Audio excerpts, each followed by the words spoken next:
Boa tarde, gente. Está começando mais um Visões Populares, trazendo para você, ouvinte, entrevistas exclusivas produzidas pelo Brasil de Fato de Minas Gerais. Eu sou a Flora Vilela e essa semana a gente entrevista o Gilson Reis, que é professor, sindicalista e ex-vereador de Belo Horizonte, e o Estevão Cruz, que é pesquisador do Instituto de Estudos Avançados Transdisciplinares da UFMG e pós-doutorando em Ciência Política. Eles dois são autores do livro Desvendando Minas 2, o mito da eficiência ultraliberal. Então, muito bem-vindos para vocês aqui ao nosso programa. Obrigado pelo convite, né? Muito obrigado, Flávio. A gente está aqui de novo no estúdio do Sindeletro, fazendo nosso segundo programa em vídeo. E o tema central da entrevista hoje, então, é o que trata o livro. Vocês estão lançando recentemente o livro, ele aborda criticamente os impactos desses 8 anos do governo do Partido Novo em Minas Gerais, aí figurado no Romeu Zema, que foi governador até pouco tempo, até deixar a gestão na mão do Matheus Simões, hoje governador de Minas Gerais. Então, não se esqueça, para você ouvinte, de curtir, compartilhar com quem se interessa por esse tema de debate, trazer aqui nos comentários o que você acha sobre o nosso debate de hoje e bora começar a entrevista. Primeiro, então, eu gostaria que vocês começassem se apresentando brevemente para os nossos ouvintes, contando um pouquinho da trajetória de vocês. Bom, Flora, primeiro, mais uma vez, agradecer o convite para a gente falar do livro aqui, né? Um livro que a gente organizou, mas tem uma autoria coletiva, compartilhada com vários militantes também, né? E pessoas que estão na linha de frente, assim, das políticas públicas e do enfrentamento mesmo ao governo. Eu sou, como você já me apresentou aí, atualmente pesquisador lá no IEAT da UFMG, e fiz a minha trajetória acadêmica ali na área da ciência política na universidade, né? Mas eu também sou hoje integrante da executiva estadual do Partido dos Trabalhadores aqui de Minas e tenho uma trajetória de movimento social, desde o movimento estudantil, do movimento educacional. Então, também esse livro, né, e essa participação é resultado dessa trajetória de militância, de lutas. As questões que envolvem a minha trajetória, eu acho que o mais importante é a minha trajetória sindical, né? Eu ocupei todos os espaços, vamos dizer, do movimento sindical, da Central aqui em Minas, Central Nacional, da movimento sindical, Sindicato dos Professores. E essa experiência sindical me trouxe também para a luta política mais geral, que culminou na eleição para vereador, e também na formação. Faço hoje o mestrado na área de Direito Ambiental, que é uma área que eu tenho uma militância bastante expressiva, e a luta da construção das ideias. Nós fizemos o Desvendando 1, que foi uma análise sobre o governo Aécio e Anastasia. O 2 agora trata sobre a questão do governo Zema, mas outros livros também ligados ao sindicalismo e outras questões nós organizamos ao longo do tempo. Então, é um prazer poder estar com vocês aqui. Brasil de Fato, uma importante experiência de comunicação popular, para a gente discutir um pouco sobre o livro, que é os objetivos desse livro, não somente para a sociedade, mas principalmente para a militância política, que é um livro, na minha avaliação, destinado a esse público para poder conhecer, para fazer a disputa. Tá certo, gente. Então, para começar, para abrir nossa conversa sobre o livro, então, como vocês trouxeram, ele propõe destrinchar aí o que foram esses 8 anos, ou esses 2 mandatos, né, do governo Zema, do Partido Novo, à frente de Minas Gerais. E, nesse sentido, eu queria que vocês trouxessem para a gente começar, o que foram esses anos que vocês chamam de um neoliberalismo autoritário em Minas Gerais? O que isso significou para Minas? Olha, pode começar aqui? Vamos, né? Pode. Primeira coisa, eu vejo que é um déficit político na nossa sociedade como um todo. A polarização nacional entre o campo progressista e a extrema-direita criou uma situação política no Brasil onde que o debate nos estados, nos municípios, né, nas capitais, eles ficaram submetidos a essa lógica nacional. Então, o Zema transitou ao longo desses 8 anos nesse cenário de uma disputa nacional que acaba coesionando toda a luta política e uma certa folga na relação política dele aqui no Estado, sem muita ação organizada, sem muita luta política, sem muita denúncia. Então, foram 8 anos de governo, diria, numa certa lógica de não resistência do campo popular, e ele executando um modelo de gestão que aprofundou na prática o choque de gestão do Aécio e Anastasia, que veio nos anos 2000, mas aplicando de forma mais aprofundada. Até uma discussão, um conceito que a gente discute no livro, se esse é um projeto neoliberal extremo ou se é um ultraliberalismo num outro conceito, né? Há uma discussão sobre isso, porque nós vamos tratar no livro, na primeira parte, sobre elementos da discussão, sobre esses conceitos, sobre a dívida, sobre a gestão, sobre o papel, a origem e o papel do Partido Novo e do próprio Zema, num debate mais ampliado. E já na segunda parte nós vamos tratar sobre as políticas públicas. O governo Zema ele avança em algo que não havia no governo anterior, que é justamente a privatização das políticas públicas. Privatização da educação, privatização da saúde, privatização da segurança pública, entregando esses setores ao mercado. Abdicando numa política pública de educação, do projeto político-pedagógico, ou mesmo do Sistema Único de Saúde do Estado de Minas Gerais. Ele fechou vários hospitais aqui no nosso estado nos últimos anos. Tudo isso pensando numa gestão compartilhada com o capital. Então, o gerencialismo, é o que nós vamos tratar também nessa primeira parte do livro, ele vai tratar justamente uma concepção de gestão onde ela é impregnada de conceitos empresariais, tentando submeter o Estado a um conceito de gestão que não está destinado a esses conceitos. Então, o livro trata disso e uma última parte das lutas gerais, por exemplo, da privatização da Copasa, da possibilidade da privatização da CEMIG, da questão que envolve a Operação Rejeito aqui em Minas Gerais, que tratou sobre a corrupção muito impregnada dentro do governo sobre a questão da mineração, privatização dos nossos parques estaduais em todo o estado. Então, tratando de elementos também que demonstra que esse governo teve a preocupação permanente de entregar os ativos públicos ao capital privado e uma gestão de privatização daquilo que nós temos de mais essencial, que são as políticas públicas que estavam e que deveriam estar na mão do Estado sobre todas as regras. Eu acho que o Gilson tocou num ponto que ajuda a gente também a situar assim, essa experiência do governo Zema, né? Que é essa ideia de um governo que que governa junto com o capital, junto com o setor empresarial de uma forma mais explícita, né? A gente costuma ter esse entendimento a partir assim, das renúncias fiscais, do montante extraordinário, absurdo de renúncias fiscais. Esse ano vai chegar a 27 bilhões, né? Na verdade, o ano de 2027, no orçamento que eles apresentaram já agora para a Assembleia Legislativa, aponta um valor de em torno de 27 bilhões de renúncias fiscais para 2027, a partir de uma lógica de que são os empresários aliados que são os principais beneficiados por isso, né?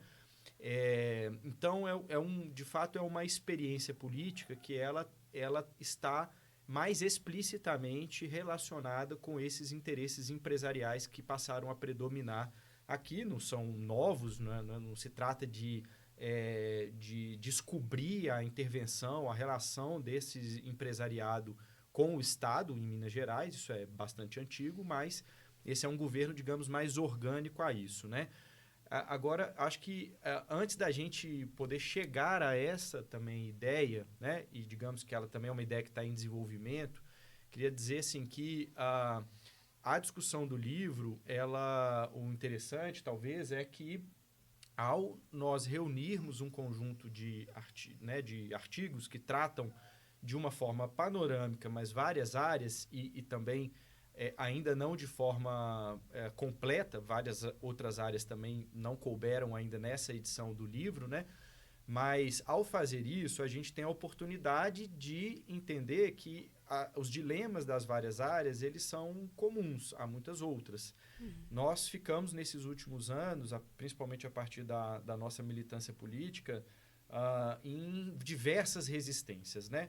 É um sintoma também do nosso tempo, mas aqui em Minas o próprio governo Zema colocou os movimentos sociais o tempo todo em resistência e resistências dispersas, difusas, e as resistências aconteceram, as lutas aconteceram, mas quando elas são dispersas, nós temos dificuldade também de compreender a lógica comum que atravessa a política, o programa que esse governo também foi construindo. Ele também não nasceu pronto, ele foi construindo ao longo desses 8 anos. Então, o livro nos ajuda a fazer uma primeira sistematização e tentar revelar, então, essa lógica, né? Essa ideia, então, quando a gente vai buscar entender o que tem de novidade, né? Assim, para esse momento do neoliberalismo, ou aquilo que a gente também chama de um mito de uma eficiência ultraliberal, o que seria esse programa ultraliberal do Zema, eu acho que aí, voltando, né, o que eu estava dizendo, são talvez duas camadas assim que a gente pode entender. Uma mais conjuntural, uma mais ampla, na qual o governo Zema se inseriu, que tem a ver com o próprio momento em que nós, no mundo, mas também no Brasil, estamos vivenciando uma transição de uma época em que o neoliberalismo ele convivia minimamente com a democracia, e daí ele passa agora para uma fase que a gente chama de neoliberalismo autoritário, pensando numa lógica aqui mais global e também da própria inserção do Brasil nesse processo com o golpe na Dilma e depois o governo Temer e governo Bolsonaro. É uma experiência em que o neoliberalismo entra mais em conflito com a democracia, e o governo Zema se insere nisso aí também, né? Mas tem uma outra camada que é como o próprio Zema e o Partido Novo foi construindo essa relação. Dentro desse contexto que a gente chamaria mais amplamente de neoliberalismo autoritário, o governo Zema implementa uma agenda ultraliberal, né? Implementa uma agenda que radicaliza a sua perspectiva privatista, a sua perspectiva mercantil a partir dessa relação mais explícita com o empresariado mineiro, né?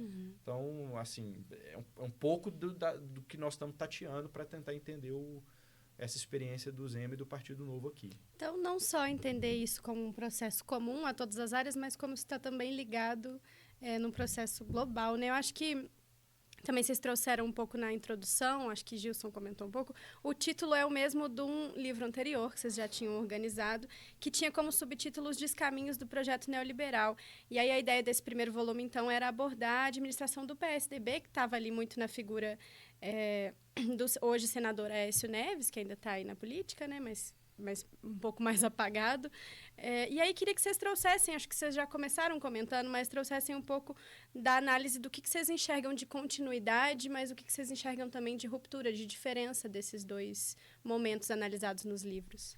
O Estevam traz aqui uma das camadas, que é justamente a luta política travada no Brasil a partir de 2013.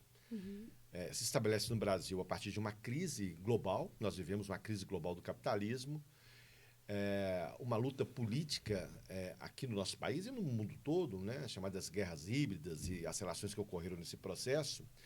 E há uma imersão de uma extrema-direita no Brasil, a partir daquelas mobilizações de 2013, 2014, e o Partido Novo surge justamente dessas mobilizações. Aliás, tem um artigo que nós tratamos sobre o tema, que é justamente uma vinculação e proximidade do Partido Novo com o Partido Republicano Americano, principalmente do Tea Party, que é um movimento ocorrido dentro do Partido Republicano, de um grupo de extrema-direita vinculado ao Trump, que é também um off-site, né, uma pessoa que surge do empresariado estadunidense e vai se colocar na disputa política americana. E o Zema tem a mesma trajetória, o mesmo período histórico, a mesma luta e as mesmas concepções que vão sendo organizadas. Então, quando nós falamos do neoliberalismo radical ou do ultraliberalismo, é que ele parte de um processo de crise do sistema capitalista. Após a crise de 2008, ela rebate em 2013 e até hoje nós estamos vivendo essa crise, né? Principalmente do capitalismo ocidental, vamos dizer assim. Essa crise ela vincula-se à questão autoritária, porque é necessário um aprofundamento da política neoliberal, ultraliberal, dos anos 2000, que é a prática do Aécio naquele período, ou seja, não se tratava mais somente de vender o patrimônio do Estado, ou de fazer reformas trabalhistas, ou reformas previdenciárias que ocorreram. Agora era necessário aprofundar a reforma trabalhista, aprofundar a reforma previdenciária, aprofundar as privatizações, ampliar a financiarização da economia, que é elementos todos do neoliberalismo lá do início dos anos 70, no mundo como um todo, mas vinculada a uma outra questão, que é a questão do déficit democrático. Então, é necessário, para a aplicação desse modelo, governos autoritários. Então, o Zema expressa, em certa medida, esse conceito que se consolidou aqui no Brasil, a partir de governos estaduais, municipais, da próxima presidência, a relembrar o governo Bolsonaro, como é que tratou os movimentos sociais, as lutas políticas, na construção desse modelo. Então, quando eu falei que havia um déficit democrático, déficit político no nosso Estado, houve resistência, lógico. Nós estamos aqui no sindicato onde que fizeram muitas lutas e outros sindicatos, outros movimentos, né? Mas a sociedade como um todo ficou completamente ausente dessa luta política porque não se sentia parte desse processo de luta. E acho que os 8 anos de governo Zema trouxe para a sociedade também muitas discussões agora que vai aprofundando o debate político no sentido de desconstruir aquilo que foi a realidade. Então, em síntese, esse livro trata sobre esse elemento político histórico, mas mais do que isso, é um documento que nós construímos a várias mãos, que é destinado à militância política. Nós precisamos compreender o que aconteceu para fazer o embate político e construir uma saída para o nosso Estado e para o nosso país.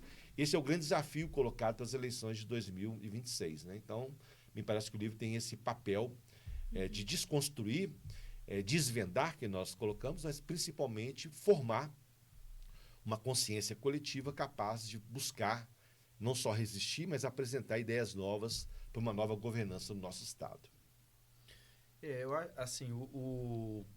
Acho que a gente pode também tratar de duas maneiras essa diferença, né? Uma de caráter mais político, histórico, essa relação que o Gilson apresentou assim, do Zema e do Partido Novo com a ascensão da extrema-direita, com essas outras expressões aí políticas que têm aparecido no mundo.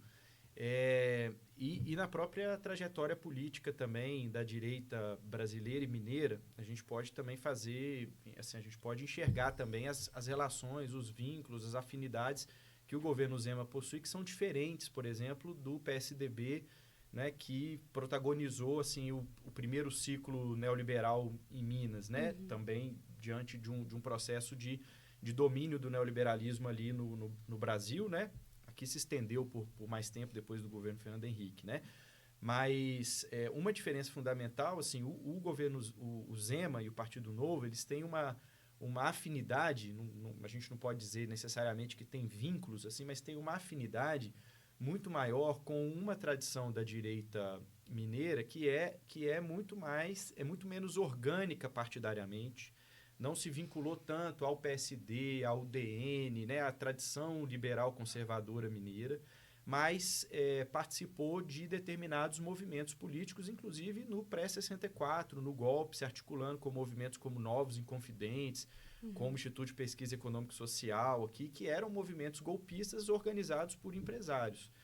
Tem uma tradição que continua submersa durante o período da ditadura militar, e mais ainda depois, durante os primeiros anos da redemocratização, mas que continuou se articulando. O Zema, por exemplo, trouxe para o governo dele um cara, no início, né, um dos principais articuladores desse setor, que é o Salim Matar, né, que foi um dos responsáveis também pela estratégia de privatização do governo Bolsonaro, depois veio aqui ser consultor também do governo Zema. Né? O Salim Matar é alguém muito identificado com essa tradição de organizações neoliberais vinculadas ao empresariado e tal. Então, tem uma tradição política que é diferente da do PSDB. O PSDB se formou muito mais a partir desse liberalismo conservador, né? E no contexto mesmo assim, ainda mais democrático ou de convivência democrática da nova república, que com o golpe a gente começou a perder.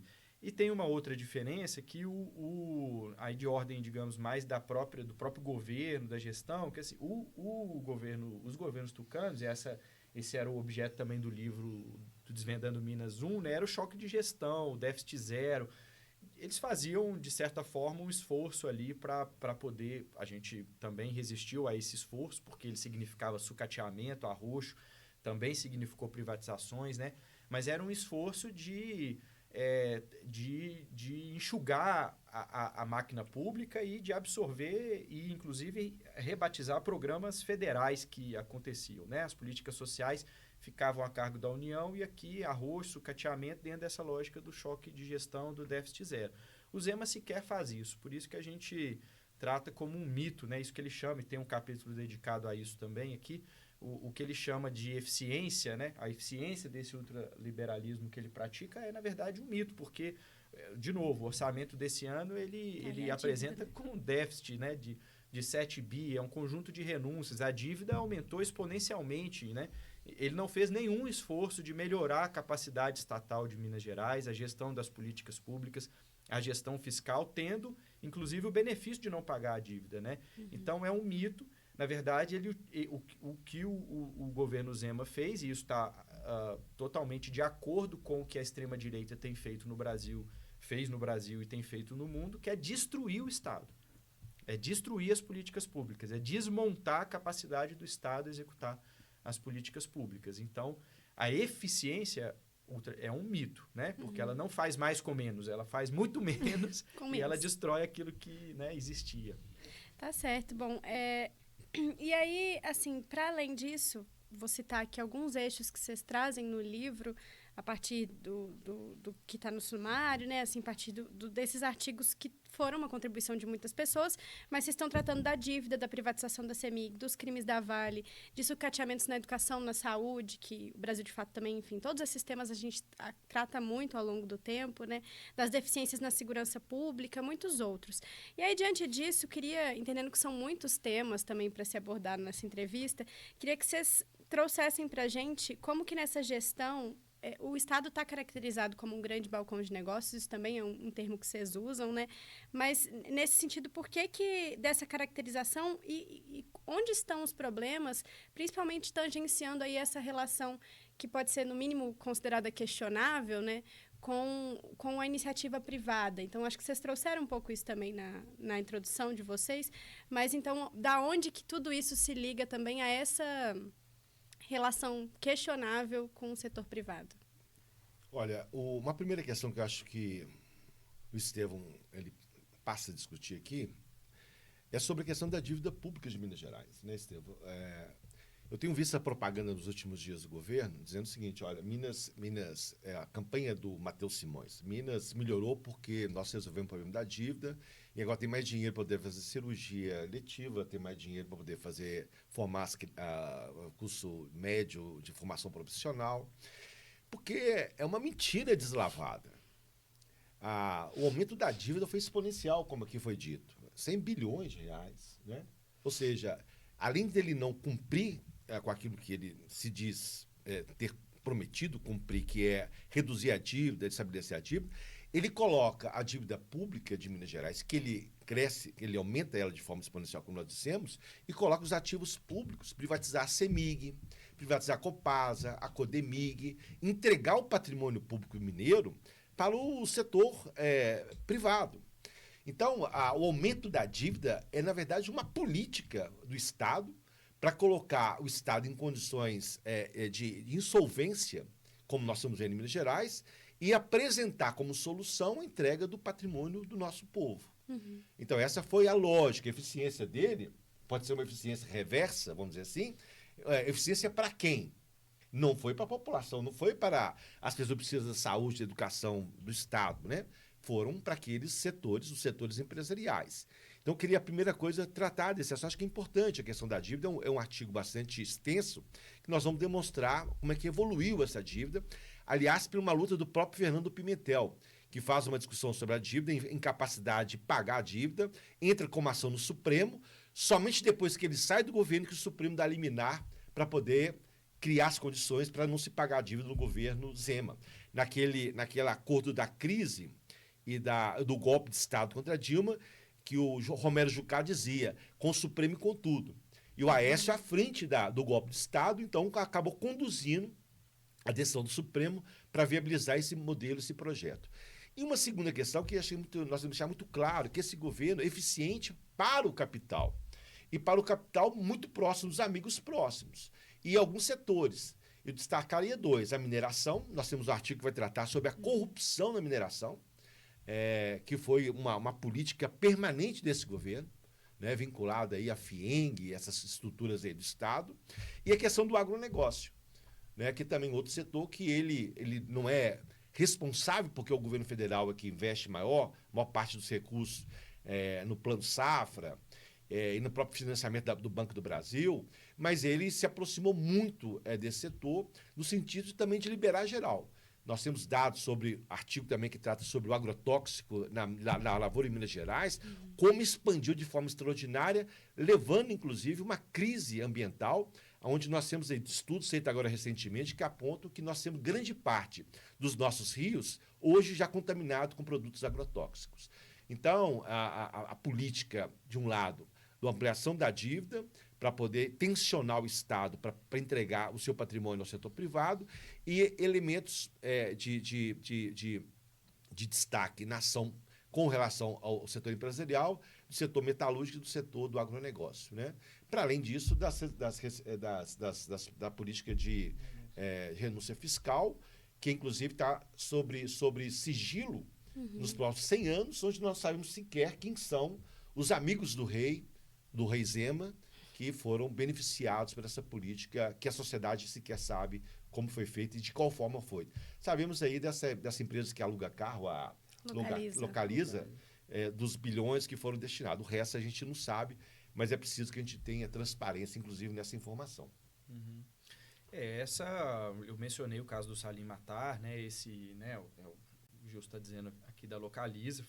Acho que, do ponto de vista das renúncias, foi um dos casos que ficou mais escancarado, né? Uhum. E o Salim Matar, lembrando aqui, o Salim Matar, ele exerceu função durante o governo Zema, né, no primeiro mandato, que era uma função semelhante com a que ele exerceu também no governo Bolsonaro, que era de reorganizar o Estado para a privatização. Eu não lembro agora exatamente o nome da secretaria que ele ocupou, do cargo de consultoria, mas era uma consultoria e um cargo de assessoria voltado para organizar o processo de privatização, né? E esse é um grande empresário beneficiado por renúncias fiscais, articulando uma determinada política central do próprio governo e com lastro político nessas organizações que eu mencionei, que são organizações políticas de empresários que têm uma visão de colocar o Estado, né, colocar o poder público a serviço mesmo dos interesses diretos do capital, dos grandes empresários, né? Então, esse caso do Salim Matar, ele é muito, acho, paradigmático para a gente entender também essa promiscuidade entre o governo Zema e esse mundo empresarial, né? Essa é uma... Se a gente for ver em outras... É o embrião, né? É o embrião da política. Se a gente for ver em outras áreas e outro setor, o próprio Zema nasce disso, né? Isso eu acho um elemento importante, Flora. Assim, o livro, ele... Como eu disse no início, assim, também, o livro, ele dá um pontapé para uma discussão, né? Juntando vários elementos e tal, para a gente poder refletir.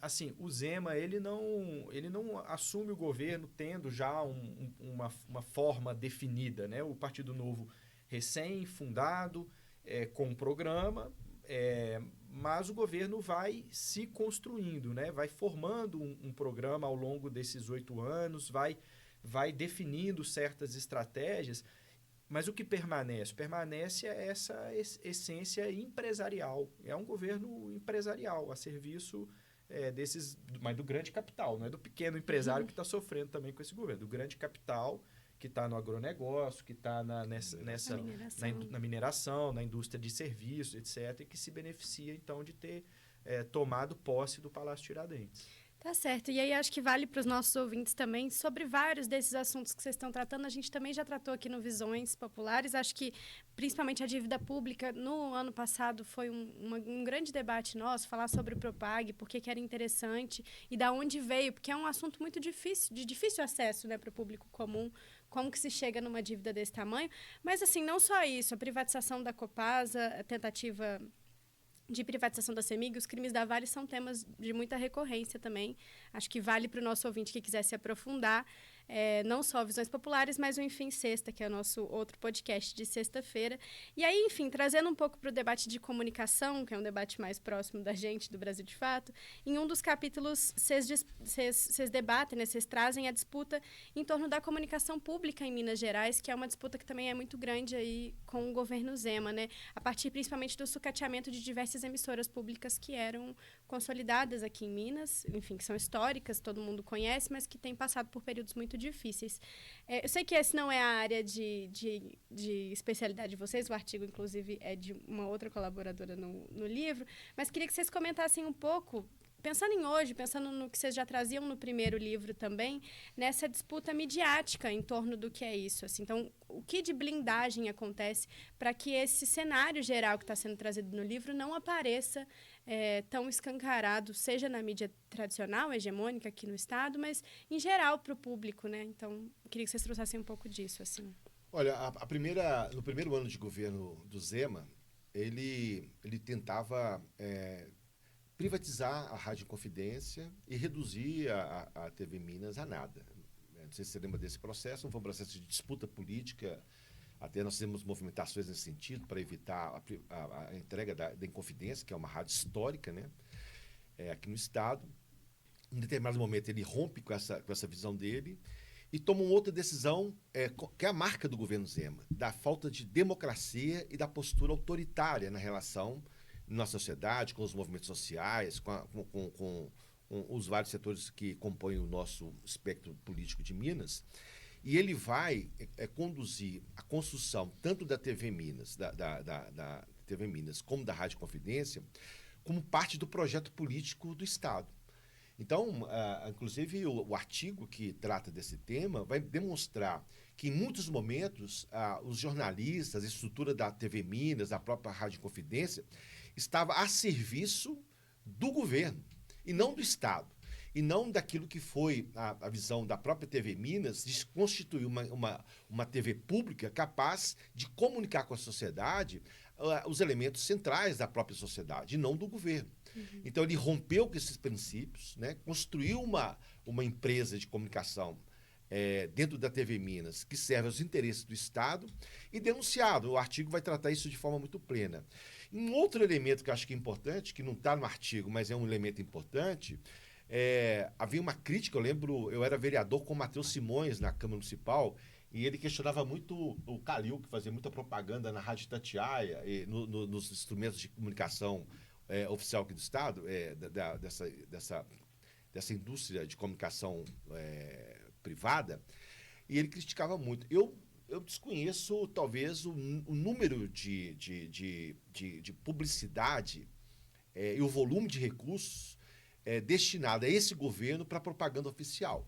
Né? Ou seja, é um governo que tem uma comunicação muito intensiva, vamos dizer assim, mas com pouca capacidade de mostrar que veio, porque ele já mudou 3 ou 4 vezes a chamada do governo, né? Uhum. Agora parece que como é que é? Agora Estava no Trem Prospera, né? O Trem Prospera. E já passou por 2 ou 3 ou 4 formas de discutir, ou seja, é uma comunicação perdida no tempo, sem uma capacidade de dialogar com o povo, que não tem relações com a sociedade, com o povo. Então, uma comunicação muito, muito, muito submetida aos interesses do governo, e governo que a cada momento tem algo novo a apresentar. Não sabe de onde, porque não tem um projeto, como disse aqui o Estevão, quando ele toma o governo, que sequer pensava, porque era um outsider, uma pessoa que nunca tinha participado da política, né? Um cara que negava a política, então ele vai construir o governo a partir de elementos estruturados em determinados tempos, e isso é submetido a um novo tempo e vai mudando a relação do governo. Então, a comunicação é um elemento que precisaria ser aprofundado, quem sabe na segunda versão do livro, porque são elementos que me parecem bastante interessantes, porque é na prática a anticomunicação, seja do papel das empresas públicas, seja da forma como comunicou com a sociedade, e seja como forma autoritária em que ele usou a comunicação oficial do Estado para poder fazer política de governo e não de Estado. Inclusive pensando nessa questão dos sigilos, né, que você comentou, assim, então de quanto a gente não tem acesso nem às informações para poder noticiar bem o que é o cenário, né? Justamente. Eu completaria essa ideia, né, assim, com também esse fenômeno que extrapola o governo, né, mas certamente através de novo, desses benefícios obscuros, né, mas também de uma relação muito próxima com grandes empresários. É um processo que em Minas a gente também tem assistido de convergência midiática, assim, né? De grandes conglomerados que vão adquirindo empresas e vão fundindo assim, determinadas estruturas de comunicação, né? que antes existiam, já de uma forma parcamente plural, né? Esse é um grande debate que existe assim, sobre a democracia brasileira, como que a mídia sempre foi muito concentrada, mas a gente tem assistido nos últimos anos um processo ainda de maior concentração, né? Tanto do ponto de vista dessas estruturas, elas sendo adquiridas por grandes empresários que têm relações com esse governo também, portanto, a linha, né, a visão de mundo que é também transmitida é a mesma, né? E a gente tem isso também do ponto de vista de ferramentas, né? Então, são a produção de conteúdo que circula nas redes também está ali num jornal, está ali, né, numa rádio que está privatizada. Então, acho que a gente tem também esse cenário mais amplo de dificuldades para poder fazer assim, uma discussão alternativa aqui no Estado, né? Essa discussão ela tem sido feita, sobretudo, pela militância política, por essas lutas que os movimentos sociais estão travando, e também a gente deve reconhecer pela própria bancada de oposição ao governo lá na Assembleia Legislativa, que também utiliza bem ali a tribuna da Assembleia, né, e os espaços que tem para poder denunciar.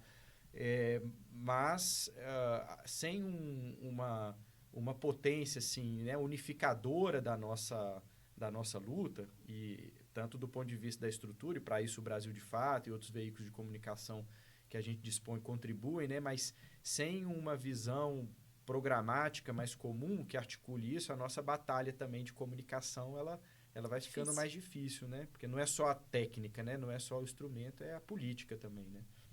Tá certo. Bom, e aí, enfim, para chegar ao fim da nossa entrevista, já encerrando, né? Apesar de todas essas problemáticas que a gente tratou hoje, desses 8 anos de governo, o Zema está pré-candidato à presidência da República e o seu vice, que hoje é o governador de Minas, o Matheus Simões, está pré-candidato ao governo do Estado.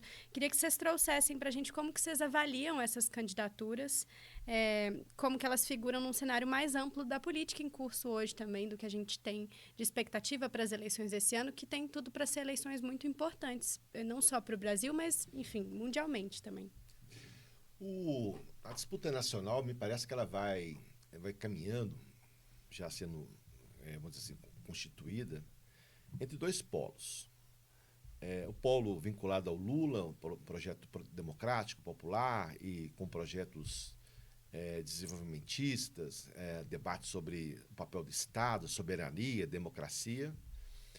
E o outro campo do anti-Lula, que não se apresenta, inclusive, como projeto, a clareza do projeto, porque ele fica submerso, o debate desse ultraliberalismo, porque ele não consegue pegar a sociedade como todo mundo. Eu vou fazer uma nova reforma da Previdência, vou destruir o direito do trabalho, sou contra a jornada 6, sou a favor da jornada 7x0, porque a política que seria apresentada, tanto do ponto de vista econômico como social, é profundamente perversa e contra os interesses da sociedade.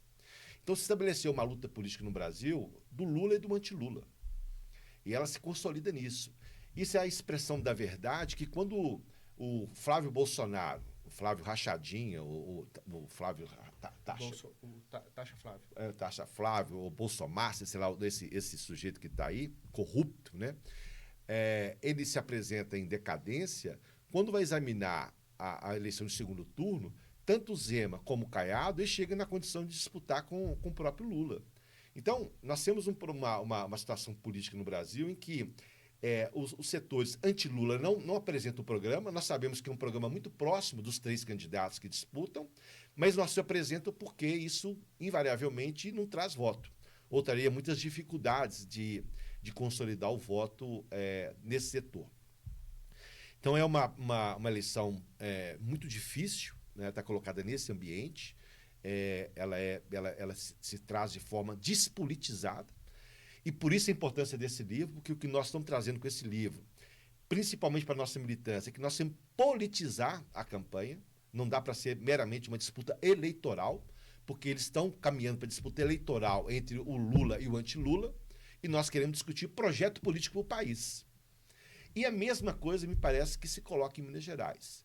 Eu acho que nós vivemos uma situação que eu jamais pensei que nós poderíamos estar vivendo em Minas Gerais. Nós estamos há 4 meses das eleições E nós não temos candidato, a não ser o Matheus Simões, que se apresenta também com insuficiência, porque é uma pessoa despreparada, arrogante, e isso já está muito caracterizado no personagem dele, não consegue crescer nas pesquisas, mesmo com toda a estrutura do Estado nas suas mãos, né? E nós não temos candidato, nem do campo deles lá. O Cleitinho parece que não é candidato, não é ou não é? O nosso campo, até hoje, não definiu uma candidatura. Então, se nós não definimos a candidatura, sequer nós discutimos o programa, o projeto, o que nós queremos para Minas Gerais, o que nós queremos da relação Minas com o Brasil. Então, nós estamos numa situação muito difícil, né? Muito difícil a minha avaliação. Nós precisamos acelerar esse processo aqui em Minas Gerais, construir candidatura capaz de fazer disputa, porque há um vácuo político em Minas Gerais, provocado, inclusive, pelo Zema, né? Uma pessoa que surge da antipolítica, um offside, etc., governa Minas Gerais por 8 anos, dá tchau e deixa um vácuo, né? Um buraco aqui no Estado.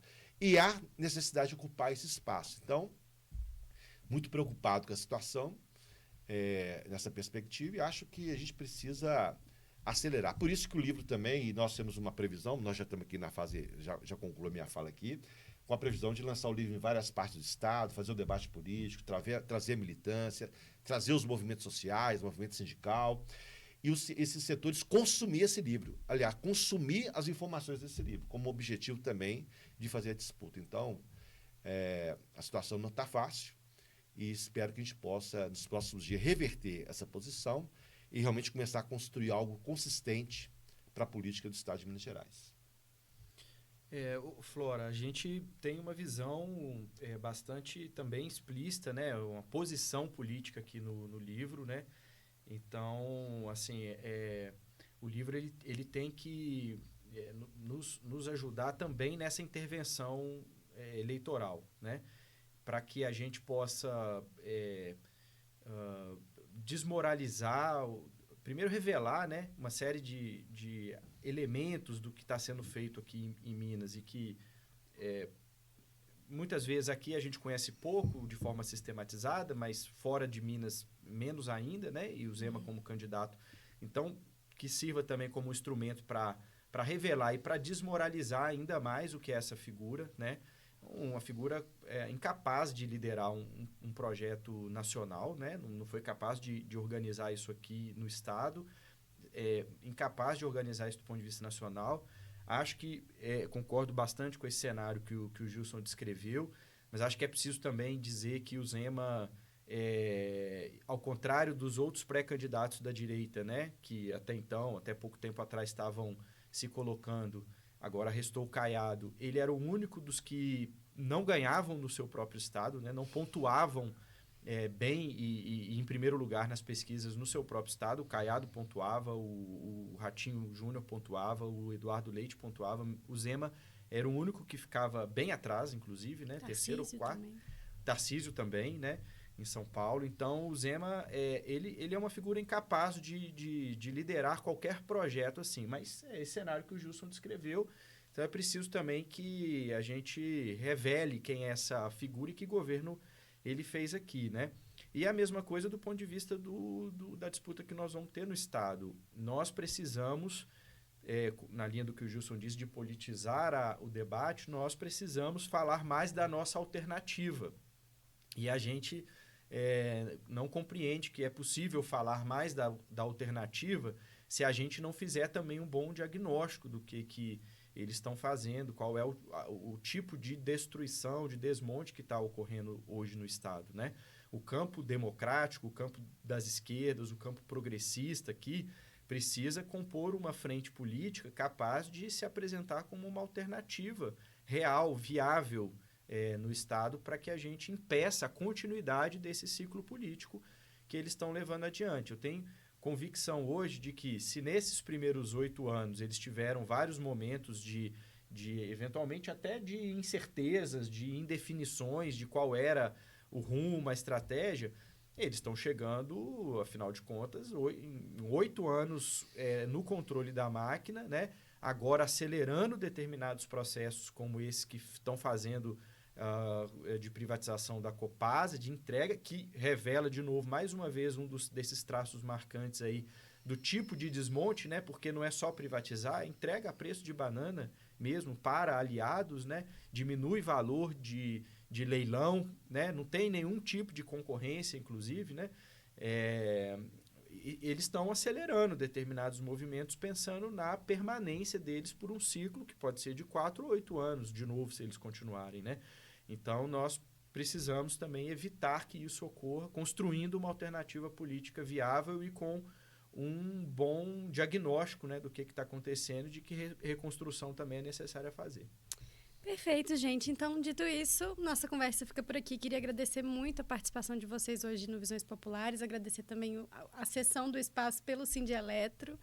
E aí, se quiserem Vamos discutir... agradecer o Sindeletro também por ter contribuído com a produção do livro, né? Escreveram aqui, através do companheiro Emerson e Jefinho, escreveram um capítulo sobre esse processo de privatização das estatais, particularmente a CEMIG, né? Então, também vai o nosso agradecimento aos dois e ao Sindeletro, né? E toda a militância também aqui da base de eletricitários por isso, né? Por nos fornecer também um material para esse livro. Bom demais. E nos convidem para poder fazer debates nos sindicatos, organizações, nas igrejas, em qualquer lugar, porque isso é também uma forma de contribuir com o debate público e político. Então, o livro, como eu disse inicialmente, é um livro para militância, um livro para o debate político. Ele não é um livro para poder ser colocado na partilheira da biblioteca, é para ser lido e criar as condições para fazer o debate político. Então, que a gente possa cumprir com nossos objetivos a partir dessa publicação. Perfeito, gente. Então, a gente se vê na próxima semana com entrevistas exclusivas e reflexões que transformam. Como você já sabe, às quartas-feiras, seja nos nossos canais do YouTube, do Spotify, seja na Rádio Autêntica Favela FM. Você está ouvindo a gente agora pelo Spotify ou pelo YouTube, não esquece de comentar por aqui o que você achou do episódio, compartilhar com quem se interessa por esse debate e curtir o podcast, compartilhar das 5 estrelas para o podcast no Spotify. Então, até a próxima semana. Um abraço.